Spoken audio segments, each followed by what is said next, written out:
大家文千万字，大家要跟大家做伙来捌一日。人咧讲留空间食百日，做伙人上界重要就是爱健康。今仔日要甲大家小解这一日，就是健读个人健第7条。健就是读文音，意思就是讲臃肿。咱讲是空间，冇人讲健康。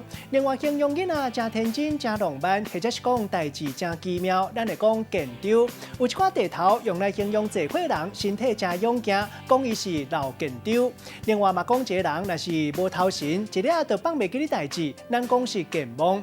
这个鼻音读作惊，像咱咧讲勇健，嘛当讲是身体真勇、真健康。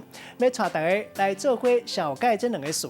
头一个读作福建，一般俗音大部分拢是读作福建，可能读作是建设的建。若是讲照字典来读，应该是读作福建。这个意思是讲透过治疗，互心理或者是身体有障碍的人会当恢复健康。第二个词读作勇健，这是形容一个人的身体真勇壮、真健康。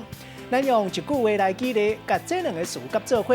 譬如讲，阿公少年上介勇，甲打也阁真勇健。运动一个无注意绊倒，复健了后，真紧就恢复健康。